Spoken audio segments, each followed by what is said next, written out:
Okay, before we continue, I think we just review what we're actually doing. We're learning about scene constraint. We are still on chapter 2. And then during the previous class, we started looking at vision system lighting. Earlier, we were looking at objective of lighting. We were looking at what is the purpose of lighting. And then we were looking at lighting techniques. And then last Monday, we were looking at sources, vision, illumination, source. What are the source available? And then we were comparing, for example, LED with halogen lighting, with other types of lighting and so on. And then also I gave you one simple activity where we try to select the type of lighting for specific application. Okay, so what we learn is that if you have a very large area, then you need high intensity lighting. Therefore, we go for light source like halogen light. So in the industry, I think most of the lighting you will come across are LED based lighting. Okay, so today we will explore this a bit more detail, and then I want to take you all to another part that deals with the spectral content of the light source. In other words, the wavelength or the color of the light source. Okay. And then we will look at what are known as a four cornerstone of vision system illumination. So here you will see what are the basic idea of vision system lighting. How can we design an efficient system so that you get a very good quality images when you record. And then we will look at how object and surface, object sample surface and the light will interact. How you can manipulate the environment, manipulate the position of object relative to the light source in order to optimize the contrast. When you want to capture images, you like to have optimum contrast in the object you want to see on the image. And then the last part we are going to discuss today will be about the problem dealing with ambient, or we also call it stray light coming in. Environmental lighting, the light may come from the room, may come from another source, or you may have another vision system nearby. That light may be coming into the system that you are developing. So how to solve the problem of ambient light coming in? So that is what we will study this. Okay. So we'll just go through very briefly what we learned earlier. So we have gone through this slide about light sources. Then we saw these three are the most common type of light sources: fluorescent, halogen, and LED. LED actually came quite recently in the scene. Previously, most of the vision system lighting are either fluorescent or halogen. And then we saw, I gave you one simple activity, how to select them based on application, how to select the proper type of lighting. Okay, so today we are going to look at what are known as general consideration in selecting light source. Okay, so if you have option to select the correct type of light source, okay, now you must think what are the general things that you need to take into account when you design the system. How do you select a proper light source? Okay, so here essentially we say that good illumination is necessary, is understood, it's very obvious. You need to have good illumination in order to get high quality images. Okay, high quality images meaning that you must be able to see the object very clearly within the scene because we are going to process. Here, for example, we have shown one example. So the idea here is to read the label on the object, and so when you capture the image, you must ensure that this is it's very clear compared to the background. Okay, so there are various types of light source. There are a lot of things you can play with in the industrial environment in order to optimize the image quality. So the three main parameters of light source that can influence or affect the vision system are: one is the intensity. Okay, when you select a light source, it's basically controlled by the brightness and the intensity because it comes in different power input. You can use a high power light source which will give you very high intensity. So the intensity depends on the area you're inspecting and the size of the object. If the object is a very small object, then you go for low intensity. Okay, but then when you're using strobe lighting, as we saw earlier, when products are moving very fast on the conveyor, you need to use high intensity for a short duration. We call that strobe lighting. So the intensity also you need to be careful in order to select proper intensity for a particular application. Okay, there's another parameter known as directionality. And directionality means whether the light is it omnidirectional, okay, does it come in all direction, or is it directional, is it focusing like a spotlight, focus into one particular direction. Now another aspect we're going to look at is known as spectral distribution, or the wavelength distribution, or the color distribution. Technical term we call it spectral distribution, means that how the different wavelengths are distributed within the light source. So we're going to look at this in a minute. Now other parameters to be considered when selecting light source are as follows: wavelength to match sensor. Okay. These are the other parameters besides the intensity, directionality, spectral distribution.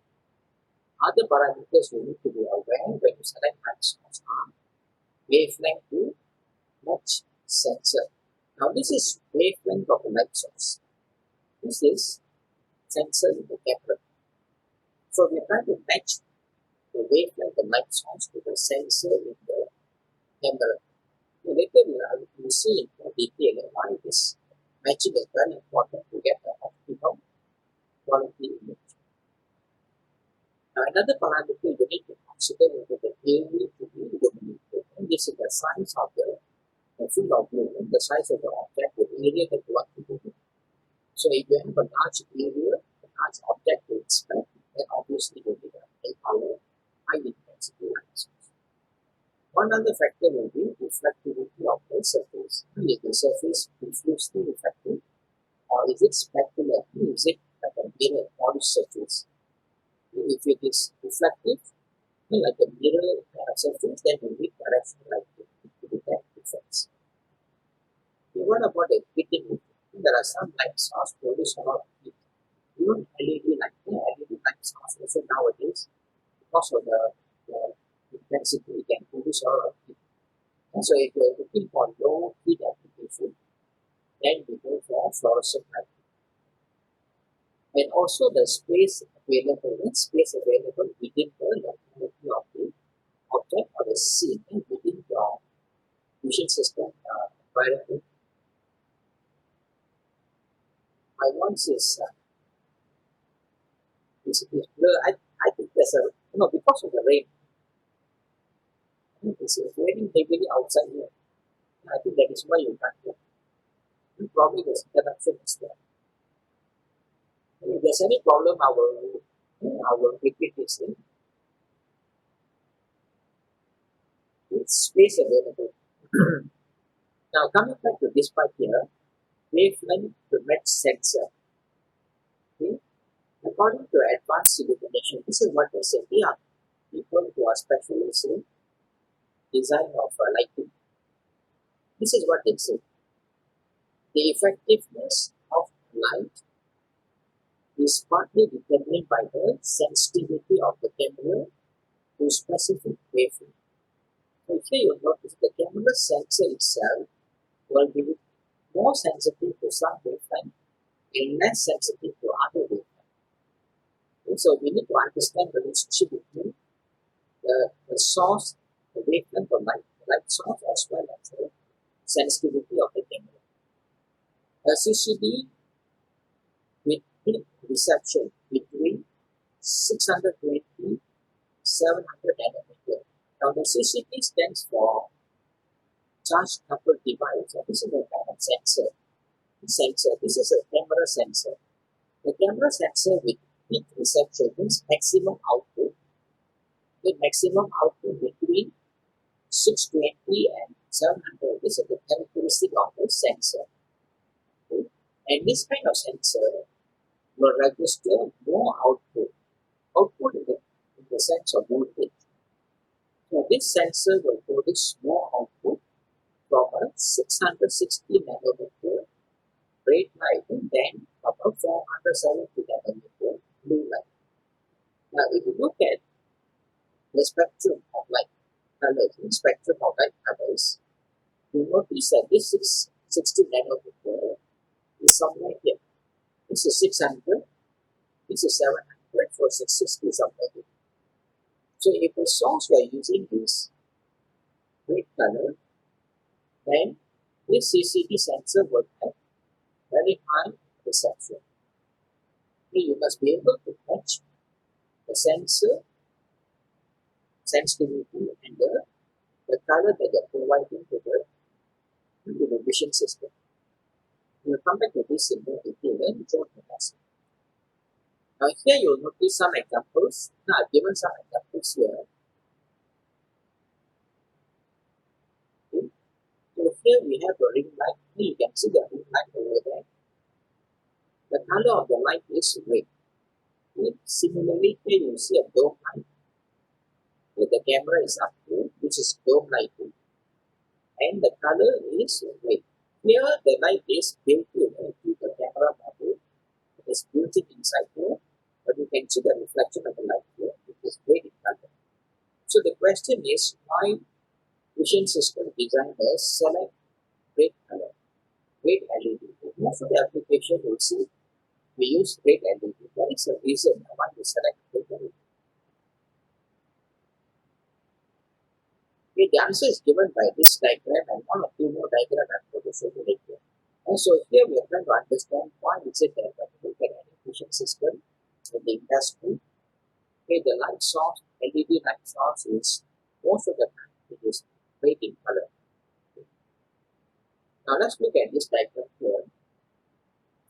Most light sources radiate both ultraviolet and infrared light, in addition to the visible wavelength. And each light source has its own spectral distribution. Okay. So the visible wavelength is somewhere around here, this region. Okay, it is between about 350 to about 700. This is the visible region. And all the colors that you see, the rainbow color that you see is the visible region. But when you look at tungsten and quartz halogen light, then there's a lot of output. There's a lot of output here which is outside the visible region. This output is in the form of infrared. In other words, this kind of light sources they produce a lot of heat. Okay, so if you are going to inspect, for example, plastic film, for example, okay, or any other material that's sensitive to heat, then don't go for halogen or tungsten. So if you look at fluorescent, for example, now fluorescent is within this region. So you'll notice that fluorescent light does not produce too much of it. Okay, so it is within the visible region, and this is your sensitivity of the eye. This is the eye sensor. Your eye is sensitive only to this region. Then your silicon sensor, this is another type of sensor, is sensitive to somewhere around here, and then it goes beyond, and some of this can also become infrared signal. Now, if you zoom into this part alone, in the visible region from here to here, just zooming this part alone, this is what you will see. So if you zoom into that small section, the visible region, this is what you will see. Now what this diagram shows is the light source relative intensity and spectral content.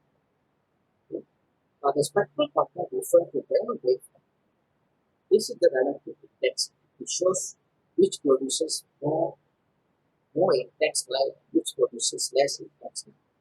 Okay. Now remember, this is the quartz halogen light.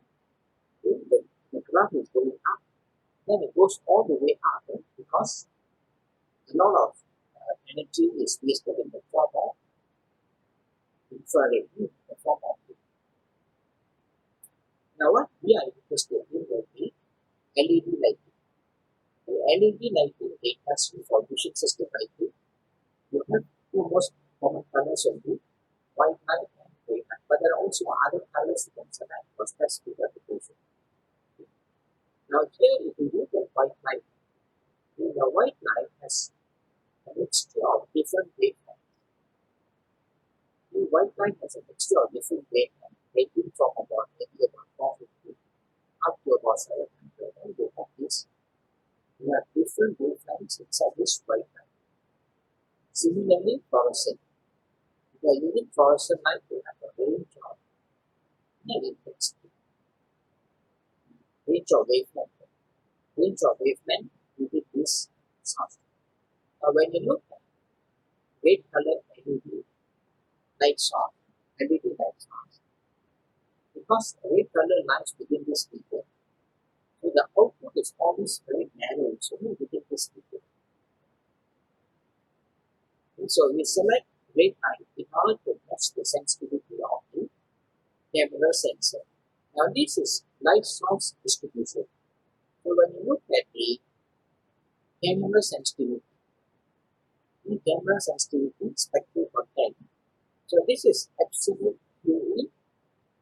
QE stands for quantum efficiency.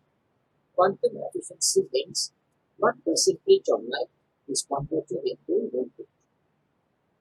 Okay, so with 100% quantum efficiency, it means that all the light falling onto the sensor will be converted into voltage and into electrical output. So we just take a look at the most common type of sensor, known as a CMOS sensor. Okay. Now the CMOS sensor is found in mobile phone. In your smartphone, you'll find this. The camera is using a CMOS sensor. CMOS sensor has sensitivity along. Okay, so look at this very carefully. Your CMOS sensor sensitivity is along here.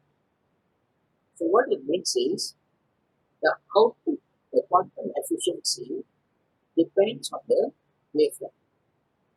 At low wavelength, for example 500, the quantum efficiency is probably around 20. The highest efficiency here occurs around 600, maybe around 650, which falls inside the red wavelength region. So if you are using red color light source, then this sensor will produce maximum output, maximum voltage output if the input is red in color. So that is a standard concept of why we select red color, because we want to get maximum output. Now can you hear me? How is the voice coming? Because it is very high to begin with.